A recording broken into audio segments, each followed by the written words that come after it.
Penanganan pandemi COVID-19 yang menitikberatkan pada sisi hulu dan sisi hilir menunjukkan hasil positif. Hal ini terlihat dengan angka konfirmasi kasus harian positif COVID-19 yang kian menurun setiap harinya. Meski demikian, pemerintah tak henti mengingatkan masyarakat agar tetap waspada karena COVID-19 masih ada. Pelaksanaan 3 pilar pengendalian COVID-19 juga terus dilakukan oleh pemerintah sebagai upaya untuk memastikan pandemi tetap terkendali.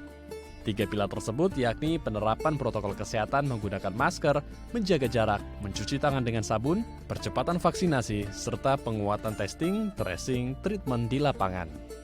Kepala Bidang Penanganan Kesehatan Satgas COVID-19, Alexander Ginting, mengungkapkan perkembangan angka positivity rate COVID-19 secara nasional kini terpantau berada di bawah 2%.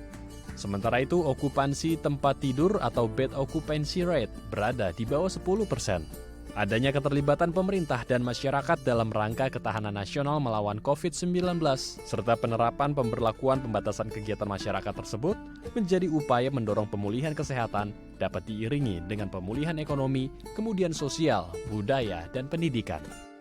Alexander pun mengimbau tracing kontak harus terus dilakukan. Kemudian jika melakukan kontak erat dengan pasien COVID-19, harus menjalani karantina untuk menekan transmisi COVID-19. Tak hanya itu, pihaknya pun menegaskan melakukan isolasi terpusat akan lebih baik dibandingkan isolasi mandiri yang beresiko membuat transmisi keluarga. Dan ini bukan kebebasan, tapi ini adalah pelonggaran yang terkendali. Sehingga dengan demikian, pemulihan kesehatan ini diiringi dengan pemulihan kesehatan, dan diiringi dengan pemulihan ekonomi, dan diiringi juga pemulihan sosial budaya dan pendidikan.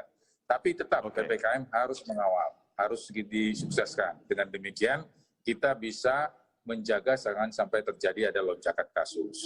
Dan kita lihat di negara tetangga kita sudah bagus infrastrukturnya, vaksinasinya sudah bagus, masih terjadi lonjakan, rumah sakitnya penuh.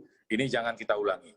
Jadi oleh karena itu ini menjadi tanggung jawab kita bersama, tanggung jawab masyarakat. Yang penting adalah protokol kesehatan bagian dari kehidupan kita, dan vaksinasi sudah kita laksanakan, baik yang sekali maupun yang 2 kali, harus terus bisa menyelenggarakan vaksinasi tersebut sampai nanti kita melihat pandemi ini sudah dicabut.